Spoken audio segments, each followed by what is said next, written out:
목회를 하다가 보면 임종하는 자리에 같이 있게 되는 경우가 종종 있습니다. 가족들이 슬퍼하고 또 이제 이 땅의 삶을 마감하며 떠나는 분들을 이렇게 보게 되는데요. 그런 과정을 보면서 환자나 혹은 임종하는 분을 문안할 때는 참 말을 조심해야 되겠다, 그런 생각을 참 많이 합니다.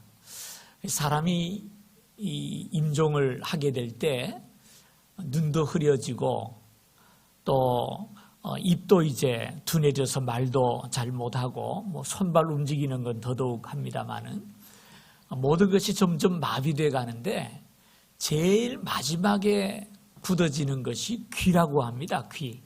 그래서 의식이 없고 말을 못하는 것처럼 보이지만 실제로는 다 듣고 있답니다. 특히 그 식물인간이 되었을 때 참 우리가 조심해야 되는데요. 식물인간이 되어서 아무것도 못하는 것 같고 죽은 것처럼 보이지만 귀는 열려 있어가지고 듣게 되는 경우가 많다고 합니다. 우리 교회 집사님 중에 한 분 그런 분이 있는데요. 한 1, 2년 가까이 식물인간으로 병원에 누워있던 적이 있었답니다. 근데 그 병실에 누워있는 동안에 이제 많은 사람들이 드나들 거 아닙니까? 드나드는 사람들이 이야기를 다 듣고 있었다는 거예요.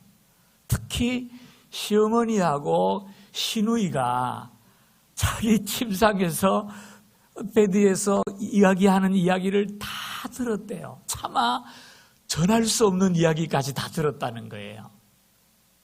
얼마나 마음이 아팠는지 너무나 힘들었다, 그런 얘기를 하더라고요. 근데 깨어난 다음에 다 이해하고 용서하고 아마 그것이 신앙의 힘이라고 저는 생각합니다만은 아무튼 간에 우리의 이야기를 다 듣고 있다라는 걸 항상 명심하면서 말 조심해야 되겠다라는 생각을 했어요. 특별히 우리 신앙인들은 한 걸음 더 나아가서 우리의 대화 중에는 예수님이 계시다라는 사실을 기억하셔야 돼요. 예?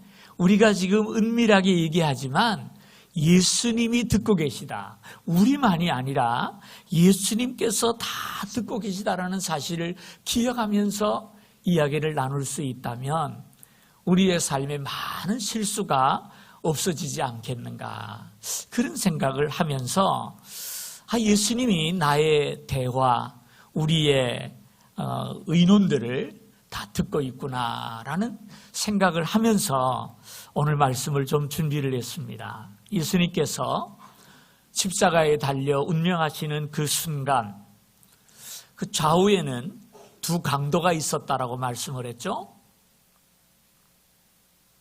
강도가 누굽니까? 인간 말종이죠. 남의 것을 빼앗고 해치고 죽이면서 자기 이익만 챙기며 살던 사람이 강도예요. 얼마나 그 죄가 흉악했던지 예수님과 옆에 나란히 십자가에 달려서 죽여야 할 정도로 흉악한 죄인들입니다. 그런데 마태복음을 보면 이 양쪽에 있는 두 강도가 예수님을 향해서 똑같이 욕을 합니다. 마태복음 27장 44절에 보면 함께 십자가에 못 박힌 강도들도 이와 같이 욕하더라. 그러니까 예수님이 십자가에 달려서 점점 의식이 가물가물하는 그 순간에 그 밑에 있는 무리들이 예수님께 침을 뱉고 조롱하고 비난을 하는데 그 이야기도 참 듣기 힘들지만 양쪽의 강도들도 똑같이 예수님을 향해서 비난하고 욕을 하고 그렇게 했다는 것입니다. 그런데 오늘 본문을 보면 상황이 조금 달라진 것을 보게 돼요. 본문에 보면은 한편 강도는 자신의 잘못을 뉘우치고 주님께 내 영혼을 부탁합니다. 같이 욕하던 그 강도를 꾸짖으면서 주님께 내 영혼을 부탁합니다라고 이야기하는 것을 우리가 보게 되죠. 도대체 이게 어떻게 된 일이냐? 마태복음하고 누가복음의 저자가 다른 것을 지금 봤느냐? 그건 아닐 거예요. 그렇다면 어떻게 이렇게 됐느냐? 결국 우리가 유추할 수 있는 것은 함께 비난을 하다가 나중에 한 사람은 정신을 차리고 뉘우치고 예수님께 돌아와서 내 영혼을 부탁합니다 라고 간구한 것이 아니었을까, 이렇게 우리가 생각할 수가 있습니다. 이 강도는 평생을 뉘우칠 줄 모르고 죄를 일삼으면서 오히려 그것을 자랑하던 사람이에요. 예? 그 감방에 가면 전과 몇 범이냐 그래가지고 그거 많은 사람이 더 높은 거예요. 큰 소리 치고. 바로 그런 식으로 자랑하며 살았던 사람이에요. 언제 한번 누구에게 눈치 본 적이 없어요. 그런 사람인데 주님을 만남으로부터 변화가 된 거예요. 좀 일찍 만났더라면 좋았을 터인데 일찍 만나지를 못하고 십자가 위에서 죽어가는 그 시간에 예수님을 만남으로써 이런 변화가 시작됐단 말이죠. 처음에는 그도 예수님을 욕했어요. 이제까지 다른 사람 눈치 안 보고 도둑질하고 빼앗고 강도질하고 사람을 죽이기까지 했던 그런 사람, 뉘우칠 줄 모르고 오히려 자랑하며 살았던 사람인데 십자가에 달려서도 처음에는 예수님을 비난했어요. 나는 재수 없이 걸려서 이렇게 죽는다라고 생각했던 사람이에요. 그런데 그렇게 예수님을 향해서 비난하고 욕을 했어요. 십자가 아래서도 욕을 하고 자기도 욕을 하고 저쪽 강도도 욕을 하고 그렇게 비난을 하는데 예수님을 이렇게 보니까 예수님은 그렇게 비난을 받으면서도 맞대어 욕하지 아니하시고 오히려 주님 안에 평안이 있어요. 그 눈길 속에는 사랑이 가득하다라는 말이에요. 베드로전서 2장에 이런 말씀이 있어요. 욕을 당하시되 맞대어 욕하지 아니하시고 고난을 받으시되 위협하지 아니하시고 오직 공의로 심판하시는 이에게 부탁하시며 친히 나무에 달려 그 몸으로 우리 죄를 담당하셨으니, 이런 말씀이 있어요. 예. 십자가 위에서 그 모든 비난을 받으면서도 맞대어 욕하지 아니하시고 오히려 공의의 하나님께 자신의 영혼을 부탁하시고 죄인들의 용서를 부탁하시면서 그 몸으로 십자가를 담당하셨다라고 말씀하고 있잖아요. 예수님은 자신을 십자가에 못 박는 무리들을 향해서 욕하고 비난하기 전에 오히려 그들을 향해서 용서의 기도를 드렸잖아요. 아버지여, 저들의 죄를 용서하여 주옵소서 하고 기도하는 모습을 이 강도가 지금 보고 있단 말입니다. 예? 그 모습을 바라보면서 생각이 바뀌는 거예요. 욕하는 사람에게 욕하지 아니하시고 오히려 그들을 위해 기도하시는 그 모습, 그들을 향해 사랑의 눈길을 보내시면서 그들의 죄를 용서해달라고 아버지께 간구하는 그 모습을 바라보게 될 때 생각이 바뀐 거예요. 아니, 예수님이 두렵기까지 한 거예요. 그래서 상대방 그 강도에게 하는 말이 뭡니까? 그러잖아요. 내가 하나님을 두려워하지 아니하느냐? 그 하나는 그 사람을 꾸짖어 이르되 내가 동일한 정죄를 받고서도 하나님을 두려워하지 아니하느냐. 이 강도는 두려운 마음이 든 거예요. 아, 내가 잘못 살았구나. 이 주님이야말로 정말 하나님이로구나 라고 생각이 바뀌었습니다. 그래서 반대편에 있는 강도를 향해서 꾸짖는 거예요. 우리는 우리가 행한 대로 벌을 받지만 이 사람에게는 하나님 앞에 잘못한 것이 전혀 없지 않느냐. 어찌하여 그렇게 이 예수를 비난하느냐라고 그 사람을 꾸짖는 것을 보게 됩니다. 그 다음에 두 번째 단계를 보면은요, 이 사람이 자신이 죄인임을 발견하게 됩니다. 자신을 바라보는 주님의 그 사랑의 눈, 자신을 십자가에 못 박은 그 무리들을 바라보는 주님의 사랑의 태도를 바라보면서 결국 내가 얼마나 죄인이었느냐. 이제까지 자기 마음대로 살면서 자기가 죄인이라고 전혀 생각하지를 않고 살아오지 않았습니까? 전혀 죄의식이 없이 살아왔어요. 오히려 그것을 자랑하고 자기에게 당하는 사람을 바보라고 비웃으면서 살아왔던 것이 바로 이 강도였는데, 죄 없는 주님, 죄 없이 십자가에 달려 죽어가시면서 오히려 그 무리들을 향해 용서를 해달라고 기도하는 주님의 모습을 볼 때 비로소 내가 죄인임을 발견했다는 거예요. 마치 컴컴한 어두움 속에서는 내 옷이 더러운지 내가 어떤지 모르잖아요. 그러나 밝은 대낮에 나가서 거울 앞에 서면 내 모습이 낱낱이 다 보입니다. 낱낱이 다 보여요. 비로소 내가 세수를 안 했구나. 비로소 내가 아이고 옷이 이게 더러워서 빨리 세탁을 해야 되겠구나. 그런 생각을 하게 되지 않습니까? 이 강도가 그런 거예요. 지금까지는 어두움 속에서 남들과 똑같이 살면서 자신의 강함, 자신의 지혜로움, 자신의 이 재빠른 솜씨, 이런 것들을 자랑하며 살았지만 정말 티 없는 예수님, 자신을 십자가에 못 박는 사람들에게조차 사랑의 눈길을 보내면서 그들의 용서를 위해 기도하시는 그 주님을 볼 때, 내가 죄인이구나. 우리는 우리의 행한 일에 상당한 보응을 받는 것이 당연하거니와 나는 죽어 마땅한 죄인이구나 라는 것을 그때 비로소 이 강도가 알게 되었다는 것이죠. 그래서 세 번째로 이 강도가 어떤 행동을 합니까? 결국은 그 주님 앞에 자신의 영혼을 부탁합니다. 아마 그가 비록 강도질을 하고 다녔지만 예수님에 대한 소문은 들었을 줄로 압니다. 그리고 짧은 시간이나마 십자가에서 그 주님을 보았더니 들은 소문이 진실이더라는 말이에요. 그분은 진실이었고 그분이 말씀하는 하나님의 나라가 반드시 이 땅에 임하겠구나. 그것을 그가 발견하고 깨달은 것입니다. 그래서 42절에 주님께 뭐라고 말을 합니까? 예수여, 당신의 나라에 임하실 때 나를 기억하소서라고 자신의 영혼을 부탁하며 그 나라에 나도 데려가 달라고 주님 앞에 기도하는 것을 보게 됩니다. 여러분 참 놀랍잖아요.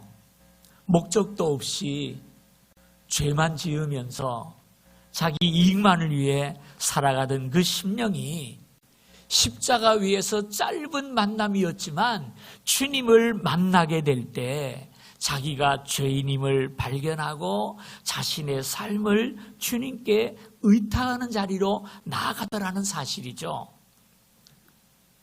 이 모든 과정을 주님은 십자가 위에서 다 듣고 계셨어요. 다 살피고 계셨단 말이에요.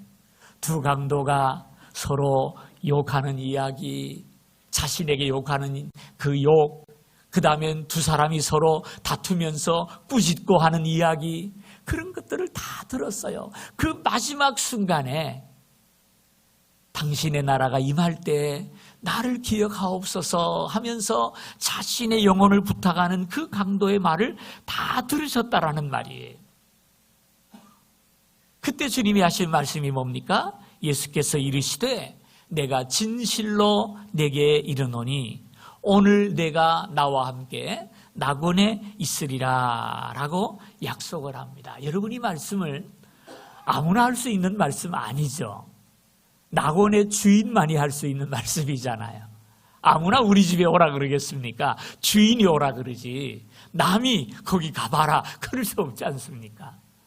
낙원의 주인, 천국의 주인이시기에 내가 오늘 밤 나와 함께 낙원에 있으리라 라고 말씀하신 것입니다. 오늘 이 이야기를 좀 생각해 보십시다. 우리 주님이 누구십니까? 그분은 천국의 주인이세요. 우리 주님이 누구십니까? 그분은 언제라도 우리를 구원하시려고 기다리는 분이세요. 임종 직전이더라도 주님의 이름을 부르며 주님께 돌아와 간구할 때 우리의 기도를 들으시고 응답하시는 분이 우리 주님이라는 사실을 발견하게 됩니다. 이 말씀을 통해서 우리가 한 두 가지 적용거리를 찾아보십시다. 첫째는 본문의 말씀을 보면 마지막 순간까지 우리가 돌아오기를 기다리시는 하나님의 사랑의 모습을 우리가 발견하게 됩니다. 이 십자가 위에서의 이 짧은 사건, 주님의 말씀을 통해 주님이 우리에게 주고자 하는 말씀이 뭘까요? 언제라도 돌아오라는 것입니다. 임종 직전이라도 좋다는 것입니다. 언제라도 돌아오면 우리 하나님은 용서하시고 받아주시고 구원해 주실 줄로 믿으시면 아멘 하십시다. 탕자의 아버지가 탕자가 돌아오기를 날마다 문 앞에 나와 기다리는 그 모습처럼 하나님은 지금도 우리를 기다리고 있다는 거예요. 여러분 생각해 보세요. 집 나간 아들이 몇 달째 안 들어오다가 잊어버릴 만한데 돌아오니까 넌 내 자식 아니다. 그리고 쫓아냈는데 그게 진짜 쫓아내는 걸까요? 아니잖아요. 잘 왔다, 잘 왔다.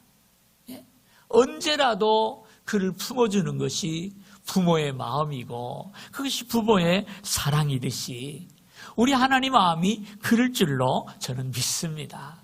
언제라도 돌아올 때 주님은 맞아주시는 거예요.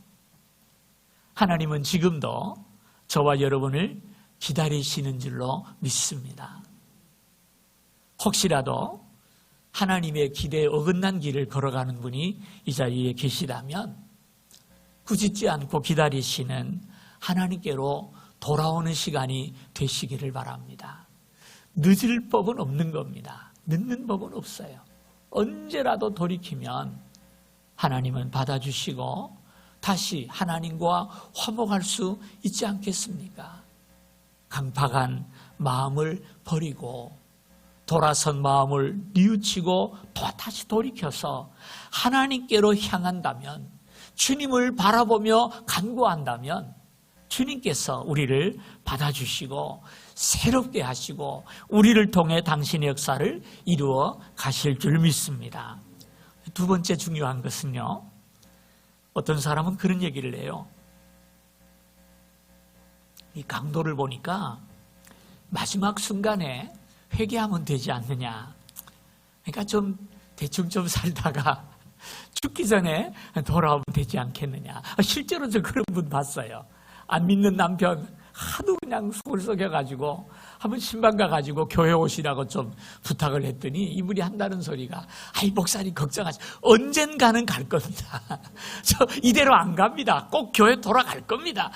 언제 올 겁니까? 여러분 기억할 게 있어요. 뭐냐 하면 인생을 길게 생각하면 안 돼요. 내일이 있다고 누가 보장을 합니까? 나에게. 성경을 보니까 우리 인생은 화살과 같고 안개와 같다 그랬어요. 화살이 뭡니까? 시위를 떠나면 꽂히는 거예요. 끝나는 것 아닙니까? 안개가 뭐죠? 온 천지를 뽀얗게 만들어서 앞이 보이지 않게 하지만 해가 뜨면 다 사라지는 것이 안개 아니겠습니까? 올 때는 순서가 있어도 갈 때는 순서가 없는 것이 인생이에요. 그러니 내일을 장담하지 말아야 돼요. 내일을 장담하지 말아야 돼요. 내가 언젠가는 돌아갈, 그 언제가 죽은 다음일 수도 있잖아요.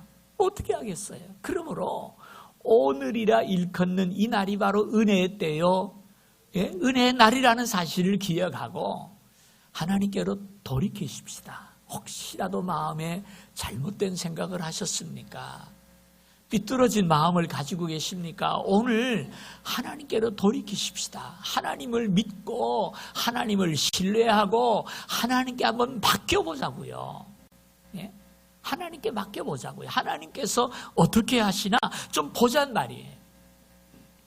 제 인생을 생각하면 저도 불안할 때가 많아요. 그러나 저는 저를 믿지 않습니다. 하나님을 믿어요.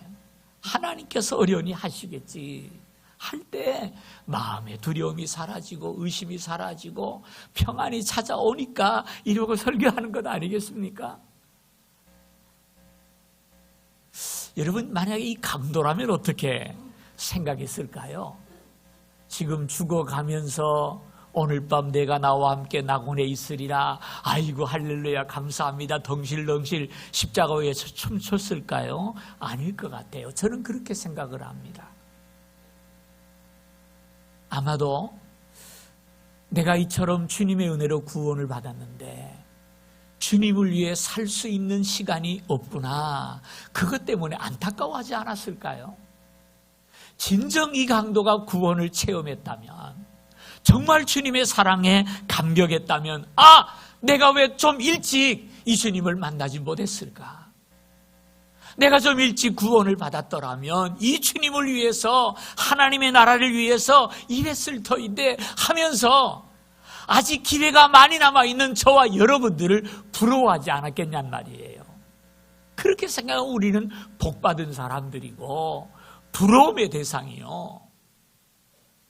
오늘 여러분이 말씀을 기억하면서 우리의 남은 생에 구원받은 것을 기뻐만 할 것이 아니라 이제는 헌신의 사람, 주님의 복음을 위해서 자신을 드릴 수 있는 믿음의 사람들이 되시기를 주님의 이름으로 축원을 드립니다. 얼마 전에 제가 금요기도회 시간에 몇 번 말씀을 했습니다마는 굉장히 친한 친구가 몇 달 전에 이 땅을 떠났어요. 뇌종양으로 수술을 받고 한 2년 동안 항암 치료를 했는데 결국은 이기지를 못하고 떠나게 됐는데요. 그 친구 목사님의 사모가 홀로 남았어요. 그래서 마음이 늘 안 좋은데 그 사모가 카톡방에 어저께인가 그저께인가 글을 올렸더라고요. 글을 올렸는데 이런 글이 있더라고요. 병원에 이제 정리하려고 병원에 갔는데 휠체어에 앉아있는 남편을 간호하기 위해 서 있는 부인들을 보면 그렇게 부럽다는 거예요.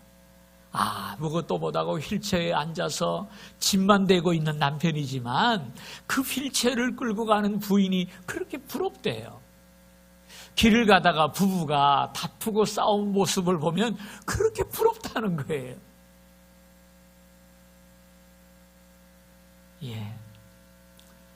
늙기 전에 구원받았음을 감사하면서 구원의 확신을 자랑할 것이 아니라 구원받은 자로서 주님 앞에 헌신의 자리로 나아가는 저와 여러분이 되시기를 주님의 이름으로 축원합니다.